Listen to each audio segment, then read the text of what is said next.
Selamat malam Bapak Ibu, saudara-saudara terkasih di dalam Tuhan. Jumpa lagi bersama dengan saya Pendeta Sandra Lumentut, Pendeta GPIB Non-Organik dalam acara Night Call GPIB.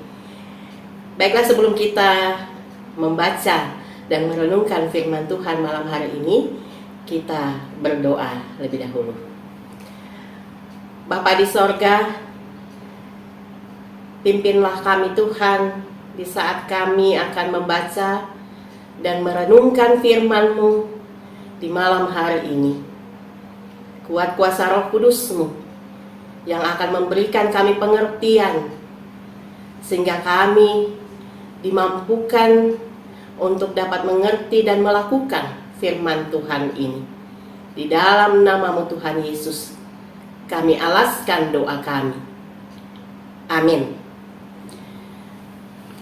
Bapak Ibu saudara-saudara, pembacaan malam ini dari kitab Sefanya pasal 2 ayat 10 sampai dengan ayat 15. Inilah yang menjadi bagian mereka sebagai ganti kecongkakan mereka, sebab mereka telah mencela dan membesarkan diri terhadap umat Tuhan semesta alam. Tuhan akan mendahsyatkan mereka, sebab Ia akan melenyapkan para allah di bumi, dan kepadanya akan sujud menyembah setiap bangsa, daerah, pesisir, masing-masing dari tempatnya. Kamu pun, hai orang Ethiopia, akan mati tertikam oleh pedangku. Ia akan mengacungkan tangannya terhadap utara, akan membinasakan Asyur, dan akan membuat Niniwe menjadi tempat yang sunyi, sepi, kering, seperti padang gurun. Dan di tengah-tengahnya akan berbaring kawanan binatang, yakni segala macam binatang hutan, baik burung undan maupun burung bangau akan bermalam di hulu tiangnya.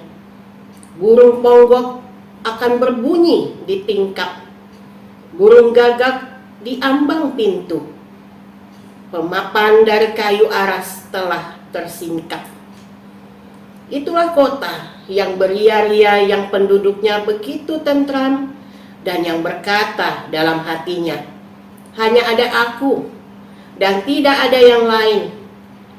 Betapa dia sudah menjadi tempat yang tandus, tempat pembaringan bagi binatang-binatang liar. Setiap orang yang lewat daripadanya akan bersuit dan mengayun-ngayunkan tangannya. Demikian firman Tuhan. Bapak Ibu, saudara-saudara yang terkasih di dalam Tuhan, kitab Sefanya adalah kitab yang syarat dengan penghukuman.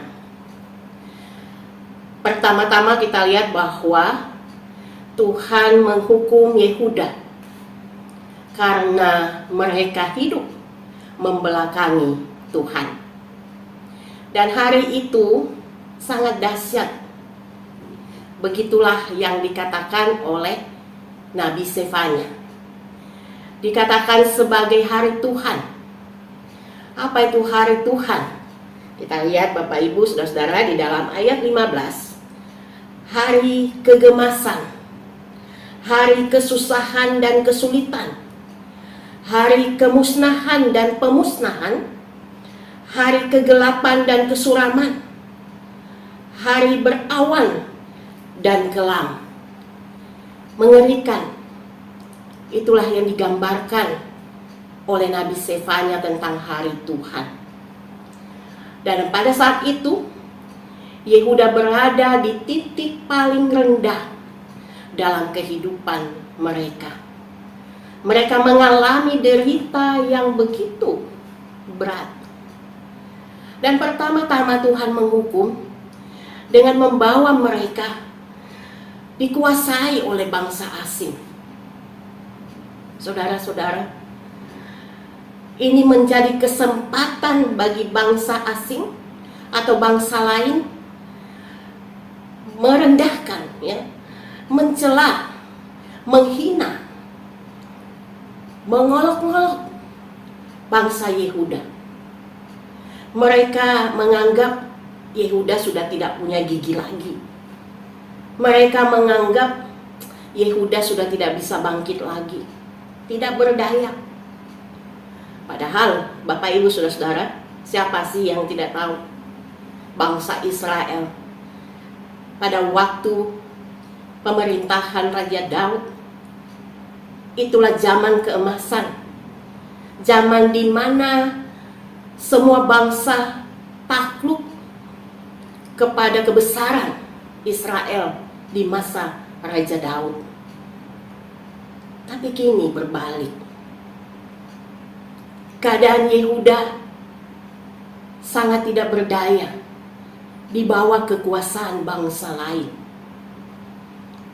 Tapi ini menjadi satu kesempatan untuk bangsa lain itu mengejek dan merendahkan bangsa Yehuda. Padahal saudara-saudara, mereka berada dalam keadaan seperti itu karena dihukum oleh Tuhan. Lalu apakah Tuhan diam? Apakah Tuhan membiarkan umatnya diperlakukan seperti itu? Seperti sudah tidak punya harga diri lagi? Tidak.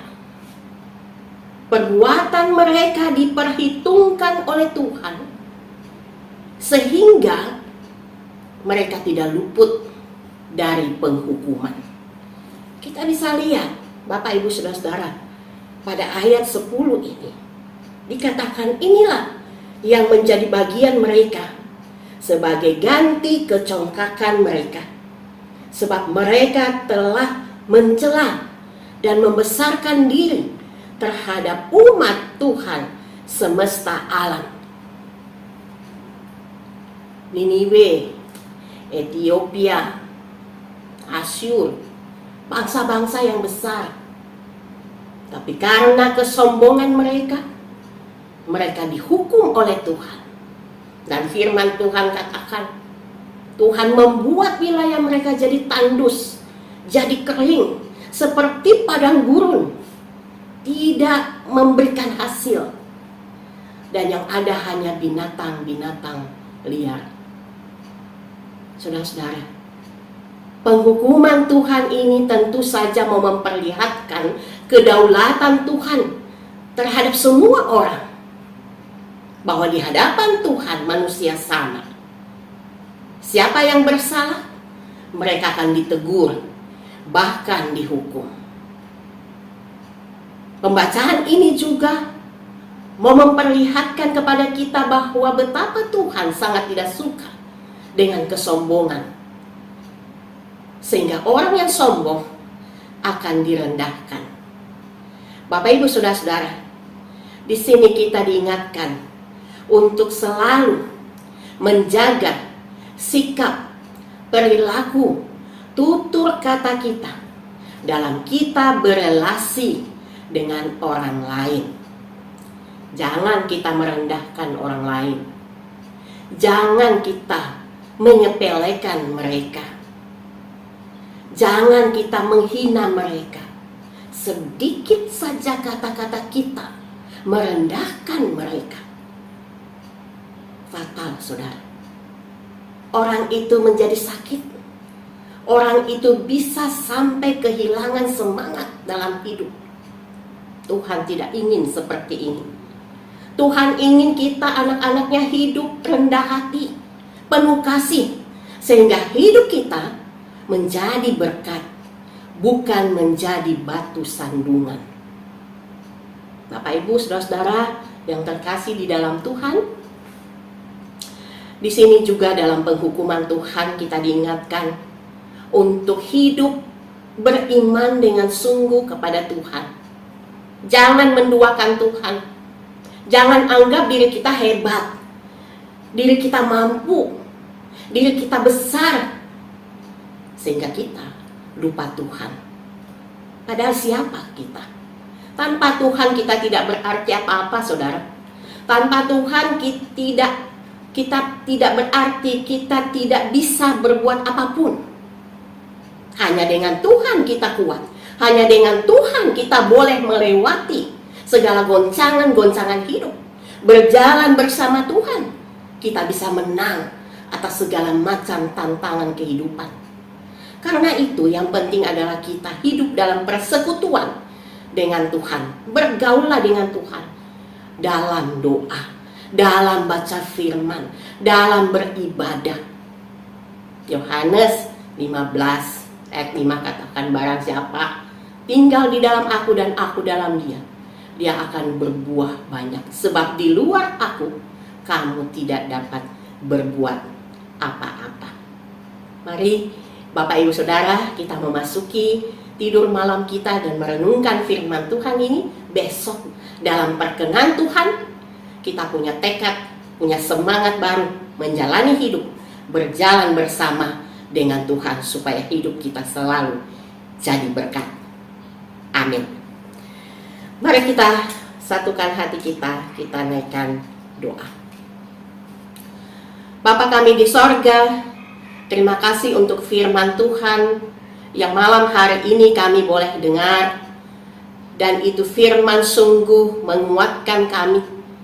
Engkau Allah yang maha pengasih, yang senantiasa menyertai, berjalan bersama dengan kami, sehingga kami bisa melewati berbagai macam pergumulan kehidupan.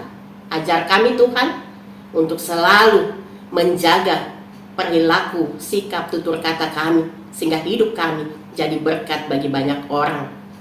Kami mau satukan hati berdoa untuk semua orang percaya dimanapun juga. Biarlah mereka senantiasa boleh ada dalam pemeliharaan Tuhan. Mereka yang mengikuti acara Night Call malam ini, Tuhan berkati. Tuhan senantiasa karuniakan damai sejahtera, sukacita dalam kehidupan mereka sekalian. Bapa kami di sorga, kami berdoa untuk setiap keluarga. Tuhan berkati juga dalam pergumulan dan perjuangan mereka. Biarlah dalam kerja karya layan mereka, Tuhan hadir di sana dan memberikan kekuatan dalam menjalani hidup hari lepas hari. Kami berdoa untuk bangsa dan negara kami, pemerintah kami, Bapak Presiden, para menteri, dan sampai di pelosok, di daerah-daerah, pemimpin-pemimpin yang ada di sana. Tuhan mau pakai semuanya. Tuhan karuniakan hikmat agar mereka boleh bekerja dengan baik untuk kepentingan masyarakat banyak. Keadilan, kebenaran itu dijunjung tinggi di negara Indonesia yang kami cintai ini. Bapa di sorga, kami serahkan juga jemaat-Mu, orang percaya di mana tempat mereka berada saat ini dalam kelemahan tubuh. Tuhan jamahlah, Tuhan sembuhkanlah, sehingga mereka boleh beraktivitas lagi sebagaimana adanya. Kami serahkan juga tim kerja dari Night Call GPIB maupun Morning Call GPIB. Tuhan senantiasa memberkati mereka dengan sukacita, damai sejahtera yang daripada Tuhan dalam pekerjaan dan pelayanan yang mereka lakukan. Terima kasih Tuhan Yesus, malam sudah menjadi bagian dalam hidup kami saat ini. Oleh karena itu kami mau menyerahkan seluruh hidup kami di dalam pimpinan dan penyertaan Tuhan. Dalam perkenan-Mu kami boleh bangun besok dengan tubuh yang segar, dengan harapan yang baru, dengan pertolongan yang daripada Tuhan. Kami boleh menjalani hari esok dengan sukacita. Terpujilah nama-Mu Tuhan Yesus Kristus, kekal selama-lamanya. Amin. Demikian Bapak Ibu Saudara-saudara acara Night Call malam hari ini. Terima kasih, salam sehat, dan sampai jumpa lagi.